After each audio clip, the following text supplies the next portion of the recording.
Apakah ini racun mematikan? Betul, ini bukan lagi racun tikus. Ini sudah racun kuntilanak ini. Bapak Ibu bayangkan 15 tahun, 20 tahun ke depan akan ada banyak hamba-hamba Tuhan yang diproduksi dari STT yang sudah tidak percaya Yesus adalah Tuhan. Jadi kita tidak tahu masa depan gereja 20 tahun ke depan, karena sekarang sudah mulai diproduksi ini hamba-hamba Tuhan, anak-anak muda dari berbagai daerah ini. Kalau ini bukan racun mematikan, racun apa lagi? Ya.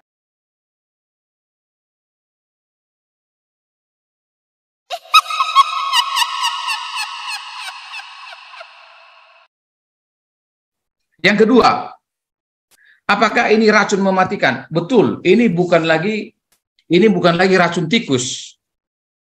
Ini sudah racun kuntilanak ini. Di akhir buku saya, Pak, ada 4 doktrin yang telah ditolak oleh Pak Erastus. Dan 4 doktrin ini adalah pilar kekristenan. Pertama, doktrin proper, Tritunggal, ketika tidak meyakini lagi Tritunggal. Yang kedua, Kristologi, melalui konsep Yesus sebagai wadahnya Logos. Yesus itu rumahnya Logos. Jadi Yesus itu bukan Logos, tapi wadahnya Logos. Ya. Dia dikenakan logosnya Elohim Yahweh. Dan juga propaganda inkarnasi mistis. Kemudian yang ketiga, ini menolak atau berseberangan dengan doktrin keselamatan. Dengan apa? Dengan beliau mempopulerkan movement holiness. Kita itu hanya diterima surga, Pak, kalau kita sempurna berjuang seperti Yesus. Jadi begini Bapak Ibu. Seperti Elisa menerima roh dari Elia, kemudian Yohanes Pembaptis itu seperti metonim dari Elia. Jadi seperti Elia menerima roh Allah, Yohanes Pembaptis menerima Allah, Yesus juga menerima roh Allah atau firman Allah. Nah, mohon maaf, Pak Sinaga tidak akan diterima di surga kalau Bapak juga tidak dikenakan atau menjadi metonim daripada Allah.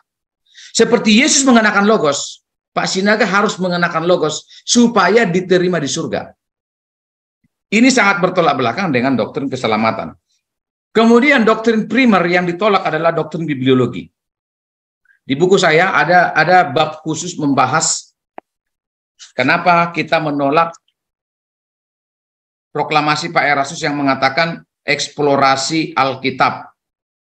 Eksplorasi Alkitab, eksplorasi Alkitab. Kita harus tunduk kepada Alkitab. Jadi ini otoritas subjektif. Dan Bapak Ibu, mohon hati-hati. Pak Erastus telah mengatakan begini. Saya telah dipilih oleh Allah untuk menyingkapkan kebenaran yang tersembunyi selama ribuan tahun. Jadi ini sangat subjektif. Bapak Ibu, abad 20 saksi Yehova, Charles Russell persis mengatakan itu. Joseph Smith ketika dia mendirikan Mormon, Joseph Smith berkata apa? Saya malam-malam didatangi oleh malaikat Allah. Nama malaikat itu Moroni. Dan memberikan wahyu yang baru kepada saya. Makanya nama ajarannya jadi Mormon. Karena malaikat yang mendatangi Joseph Smith itu, nama malaikatnya Moroni. Bukankah agama yang lain yang terkenal juga mengklaim demikian? Menerima wahyu dari Tuhan. Nah, ini yang saya sebut, ini berseberangan dengan doktrin bibliologi. Bahwa setiap kita harus tunduk kepada otoritas Alkitab, bukan otoritas subjektif perorangan. Jadi kalau ditanya apakah ini racun mematikan, ini racun sangat mematikan. Itulah sebabnya sejak awal saya katakan tidak main-main untuk melawan ajaran ini. Karena ini, Bapak Ibu bayangkan 15 tahun, 20 tahun ke depan, akan ada banyak hamba-hamba Tuhan yang diproduksi dari STT yang sudah tidak percaya Yesus adalah Tuhan. Jadi kita tidak tahu masa depan gereja 20 tahun ke depan, karena sekarang sudah mulai diproduksi ini hamba-hamba Tuhan, anak-anak muda dari berbagai daerah ini. Kalau ini bukan racun mematikan, racun apa lagi? Ya, demikian ya Pak ya.